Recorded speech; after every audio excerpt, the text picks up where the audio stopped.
Well, hello everybody. I'm Sarah Walters and I'm a licensed professional counselor here in the Austin area.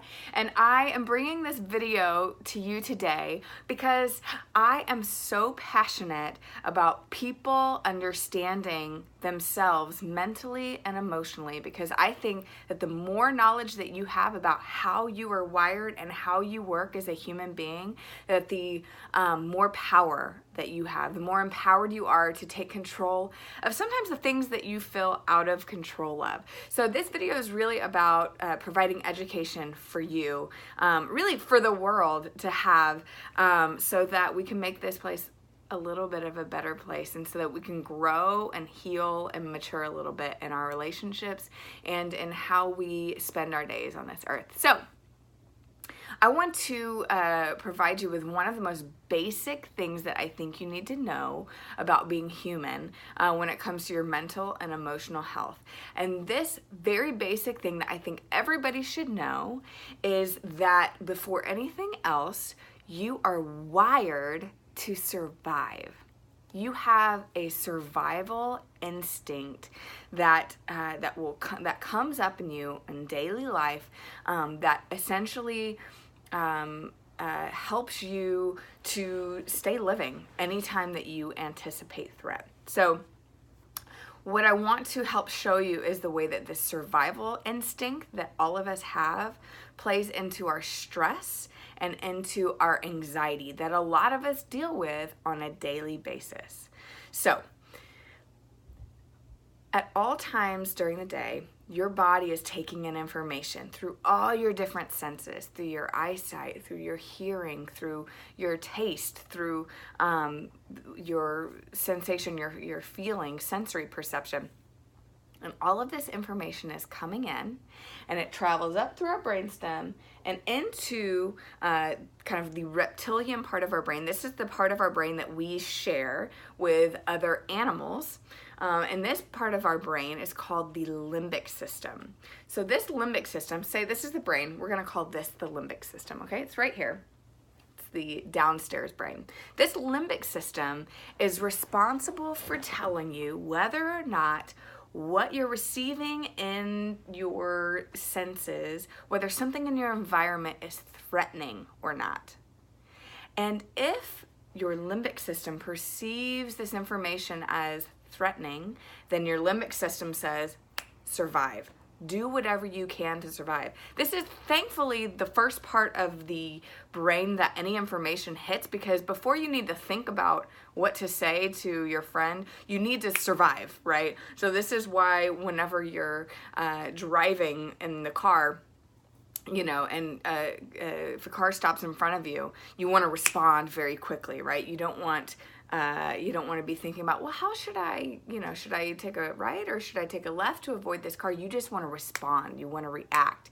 This is your instinct. It's beautiful. It's wonderful for our survival. So that limbic system, when that information comes in, the limbic system says, ha, something in your environment is threatening. Survive. What happens is it sends signals to your body that starts making your heart pump faster, makes your breathing labored so that you take in more oxygen, so that you can send that oxygen to the rest of your body in quicker ways, so that you can fight harder. These are our survival instincts: fighting, flighting, or freezing, taking flight. And so this oxygen in our body starts to give us this energy to fight harder against the threat, or to run away quicker, or to jump higher, whatever it is that we need to do. Another thing that starts happening is, I don't know if anybody has ever been so anxious or stressed that they've actually thrown up. Well, interestingly enough, during a stressor in our lives, all of our resources in our body starts to go to survival. All of the energy goes into the functions of in our body that is responsible for survival and shuts down other areas. So one of the areas we don't need for survival is to digest things. So when we're in a stressful or anxious period, we might throw up, or might feel nauseous, or we might stop salivating because salivation is used for digestion. Another interesting thing is that the blood can actually drain away from the extremities and move into the core, which is where you need it to survive. And this is in part helpful because if, say, you're in a fight with a bear, and your hand gets severed off, you don't bleed out. So this is a protective way that our body responds to any sort of threat.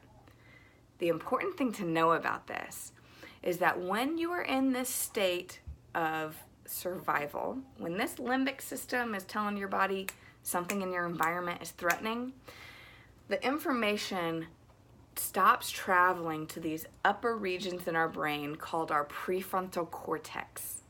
So this part of your brain is what we use for logic, for being rational, for impulse control, for connecting our actions to our consequences, or the action to the consequence. And so literally, when your limbic system thinks that something in your environment is threatening, you lose access to the part of you that makes you human, the part of you that makes you rational. So this is why, if you've ever been really anxious or angry or upset, this is why you start doing things you would never normally do, or you say things that later on you think, did I really just say that? What was I saying? I don't even mean that. I don't even think that. Well, you literally lost contact with the part of your brain that is helpful in relating, that is helpful in working through conflict. And so for you to have healthy interactions with other people, for you to make good decisions with your life, you have to be in a state of presence where you're not in your limbic system where you're feeling threatened. This means you have to come to a place where you're calm, where you can access the part of your brain that helps you think through things in a helpful way, rather than just from this limbic system where you're constantly reacting, right? You're just sort of, it's like this limbic system is our impulses, right? We just do something, we don't think about it, it's just instinct. The same way you go to a doctor and he hits your knee and your leg just flies up, that's just instinct, right?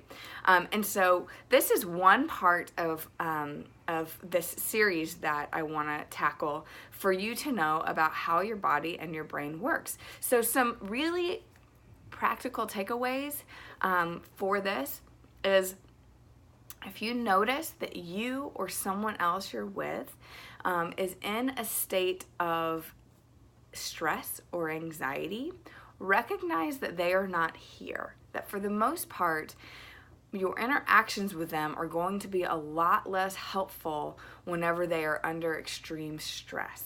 And having those kind of conversations, confronting something whenever they're feeling very emotional, is probably not the best time to approach them. So it's good to take timeouts in any relationship, whether you're a mom or a spouse or in a friendship. Timeouts are good. Timeouts give us space to calm our body down, for that limbic system to say, okay, there's no threat. So once the limbic system calms down and says there's no threat in your environment, then the information starts traveling up to your prefrontal cortex, and then you're able to have the conversations that are really healthy to have. So timeouts, getting your body back into a regulated state, is a really important thing to know and to exercise. So in future videos, we're going to talk about what some of those instinctual reactions are, but just wanted to share this with you and this information with you, and would love your feedback to know if this is helpful for you to know about just how your body and your brain works. You don't have to shame yourself or blame yourself when you feel really reactive and you think, oh my gosh, what am I doing? Understand that biologically, when you're in a state of stress, that there's a reason why it's hard to think straight, and there's a reason why it's hard to make good decisions, or or to have healthy conversations. But just know that about your body, so that you don't engage in conversations and relationships whenever you're in a state that you're probably not, is not going to be helpful for mending or talking through any kind of conflict or issues that come up. So I hope this has been helpful for you, and I hope that you continue enjoying your day and be looking forward to some other just sort of basic videos about mental, emotional health and the way that our body and brain works together. You guys have a great day.